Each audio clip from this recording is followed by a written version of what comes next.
Oh, JT, what you doing, man? Oh, man, I'm just hooking this beat up, you know what I'm saying, for this little compilation my boy Master P putting together.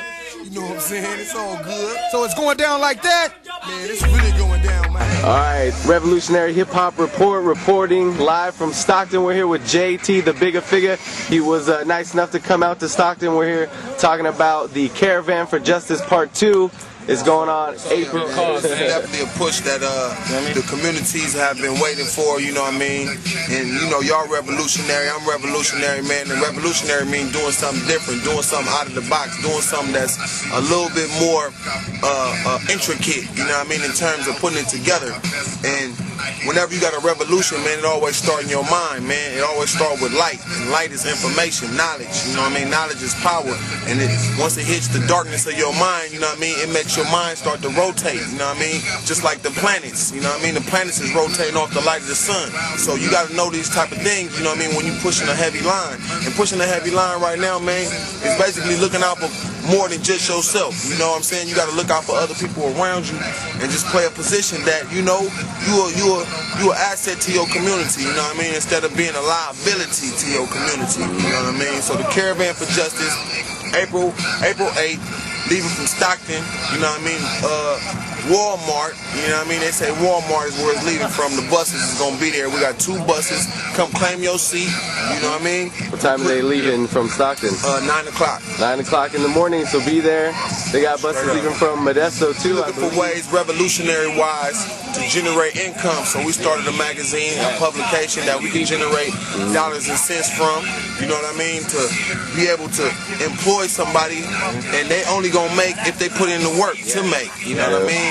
That way it ensures that whatever we invest into you, you gotta invest something back into yourself to get the reward, you know what I mean?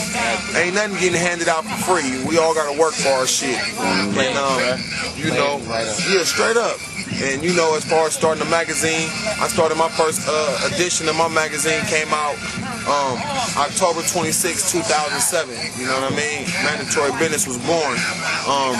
The founder, my co-founder partner is Snoop Dogg. You know what I mean? He took me around the world with him on a little independent tour, and I got exposed to a lot of things that helped me to open my mind. Starting this magazine was another one. Seeing that I don't want to keep feeling like I'm getting left out of what's going on in the industry through their publications, and what we have to say is not relevant. So we want to start our own magazine so that we could be having the issues and the things that we want to get out to the world as relevant, and we can put it in our own magazine instead of having to be feeling like we getting left out all the time and then want to complain about the Source and XXL and all that. You know what I mean? I done spent money with them dudes already, big money too, man. And I was appreciative of being in their thing, you know what I mean? But I'm like, the money that I'm spending on that, I could be building my own shit, you know what I mean? So, you know, shout out to y'all magazine, the Revolutionary Hip Hop, you know what I mean, magazine coming out the world. I think when you look at what the rap game is, and when you look at where the rap game was and where we trying to go with it, it's definitely evolving, and it's not staying in stagnated. It's forever evolving because our people is creative, you know what I mean? And as far as the revolutionary push that's taking place and the conflict of interest, meaning that how could you be representing the rap game and some of the stuff that's being said is derogatory towards the community and destructive, you know what I mean, towards the community. I think, you know, we come from the destructive force, you know what I mean, we coming from a destructive side of aggression out here in the streets, the lifestyle that's being promoted, you know what I mean, be hard, don't be soft, kill, don't spare them, you know what I mean, like some of these things is the things that we promoted, that's promoted to us. So me being a factor in the rap game and starting from the very beginning, it's been a struggle to walk that line of keeping it 100, as we say, you know, because I can't be no hypocrite and be talking about revolution and then I'm promoting the destruction, you know what I mean? So that would be defeating the purpose. So I always try to keep a little balance to my messages that I put out there so that it can be motivating, you know what I mean?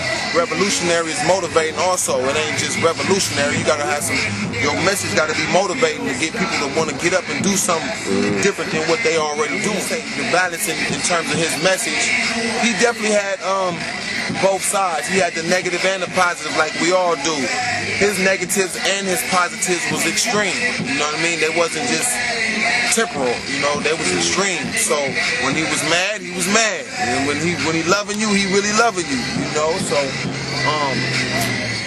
I think that he brought a lot of influence to the table as far as artists need to know that you got to hit him on both sides. You know what I mean? He covered all his bases. He talked to the ladies. He talked politically. You know what I mean? He talked to the thugs. You know, you got to be able to communicate on all of the different levels if you're gonna have an impact on the people that's listening. I see hip hop as a way of communicating to our people in a way where it touches the people and it gives them the blueprint. I see the hip-hop game is moving towards, you got to give a blueprint with your message. You know what I mean? You got to give a blueprint with, like you say, the magazines, the publications, the websites. You know, we definitely are trying to control more of aspects of the hip-hop community in terms of us having our own publications, our own websites, our own pirate radio stations. I mean, whatever way we can get a message out so that we don't have to feel so much oppressed, that we can breathe a little bit. You know what I'm saying? The hip-hop community got to provide a platform to be able to breathe, man. Be able to feed your family. You know what I mean? The hip-hop game got to be something, because we got to take the leadership position. We got a strong movement with the hip-hop thing, but a lot of times it becomes fragmented based upon politics and money and business, and the major labels don't want to let the independents in, and you know what I mean, you got people that run the radio, and you know, you got all these different fractions that's not allowing the people to really ball out. You see what we promoting right here, man, Caravan for Justice, man. These is images from some of the movement, some of the press conferences we've been having, and it's a positive push, man, because basically we just tired of getting stepped on, man. You can only get stepped on for so long before you want to stand up and do something for yourself, you know. So with this movement, don't wait till something happen to you and your family, then you want us to come running to help you with your family, man. Come help right now while everything's good. You know what I mean? Don't wait till your brother gets shot, or your sister gets shot, or your mother get robbed, or your house get broken into. Feel me? This push is important right now. And you know, just by showing up, man, that means so much to everybody. My brother to say something right there? Yeah, please. Brother right here, Brother Brian, going to share some words with the people, brother. Yes, sir. We're just organizing right now, getting ready for this Caravan for Justice. We're happy with the spirit of the young brothers in Stockton. They're coming together. They said they want to make this happen because there are a lot of things that are affecting the Central Valley, like every place else. But, you know, a lot of times you live in Stockton and Modesto, and things will go unnoticed. The police have been harassing these two cities for years on overt oppression. So it's time for the people to take power back. They've always had the power, but now it's time to really for us to galvanize, organize, and express that power in a unified fashion. So, just like that, bro. Sir. You push it, one push. You're hearing it live, man. The community is coming together on all levels. Religious, community leaders, young people, entertainers, whatever path of life you might have chose, your place is here with us, man, for the Caravan of Justice. Stay tuned.